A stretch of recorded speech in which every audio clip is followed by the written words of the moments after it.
તો કેન્યુ ભરીને લઈ લીધી સાસ, મીઠું, હળદર, બાજરાના રોટલા, ઘઉંની રોટલી, વઘાણી, હળદર ને મીઠું નાખ્યા પછી સાસ નાખવાની છે આપણે. જે ચમચા કરીને આપણે હલાવી નાખવાનું છે એટલે પીળો પીળો કલર છે. માલપા આપણે શેણાનો લોટ નાખવાનો છે. શેણાના લોટના પેકેટ જુઓ 3 ને 4 શેણાના લોટના પેકેટ નાખવાના છે. આપણે હુકાઈ ગયેલો મીઠો લીમડો લઈ લીધો. બરાબર મેકી દીધું તપેલું ને હવે આપણે મહેનત ચાલુ થાય છે. પેલા તો લીલી તેલ, આખું જીરું, રાઈ, વઘાર કરવા આપણે રાઈ ને જીરું આખું નાખવાનું છે. તો થોડીક વારમાં વઘાર ચાલુ થઈ જાય. માલપા આપણે મીઠો લીમડો નાખી દીધો. માલપા આપણે જેટલો મસાલો નાખ્યો ને એ મસાલો આપણે નાખી દેવાનો છે. છેણાનો લોટ ને આપણે છાશ નાખવાનું છે. આપણે પાણી, કઢીનો સામાન થઈ ગયો છે તૈયાર.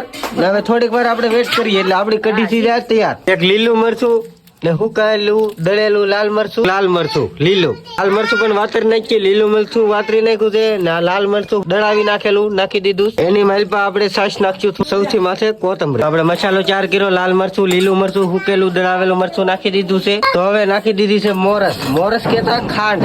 તો આપણી કઢી થઈ ગઈ છે તૈયાર. મજાની આપણી કઢી થઈ ગઈ છે તૈયાર. તો એટલી મહેનત કરતા છે ને આપણી કઢી બની ગઈ છે તૈયાર. તમારે પણ બનાવી હોય તો જોઈને તમે બનાવી શકો છો.